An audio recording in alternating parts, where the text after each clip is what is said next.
இப்போ நம்ம பார்க்க போகிறது திராவிட மொழிகளின் பொதுப்பண்புகள். என்னது அப்படின்னா, திராவிட மொழிகளின் சொற்களை ஆராய்ந்தால் அவை பொதுவான அடிச்சொற்களை தான் கொண்டிருக்கும் அப்படின்னு சொல்கிறாங்க. என்னென்னு பார்த்துருமா? எடுத்துக்காட்டாக அடிச்சொல் திராவிட மொழிகள் இருக்கா பார்த்துருமா? கண் அப்படின்றது தமிழ் மொழி. கண்ணு அப்படின்னு வந்துச்சுன்னா அது வந்து மலையாளம். கண்ணு அப்படின்னு வந்துச்சுன்னா தெலுங்கு, குடகு மொழி. அடுத்த ஆயுத எழுத்து வச்சு கண் அப்படின்றது வந்துச்சுன்னா குரூக்கு. கென் அப்படின்றது பர்ஜி. அப்புறம் கொன் அப்படின்றது தோடா. இதுவே எண்ணு பெயர்களை பார்த்தோம்னா 3 அப்படின்றது தமிழ், 3 அப்படின்றது மலையாளம், 3 அப்படின்றது தெலுங்கு, 3 அப்படின்றது கன்னடம், 3 அப்படின்றது துளு. இதில் கால்டுவெல் வந்து ஒரு டேட்டா சொல்லியிருப்பார். அது என்னென்னு பார்த்தோன்னா, தமிழ் வடமொழியின் மகளன்று அது தனி குடும்பத்திற்கு உரிய மொழி.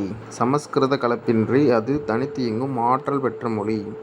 தமிழுக்கும் இந்தியாவின் பிற மொழிகளுக்கும் தொடர்பு இருக்கலாம் சொல்லி கால்டுவெல் சொல்லியிருப்பார். ஒரு முக்கியமான டேட்டா படிச்சு வச்சுக்கோங்க.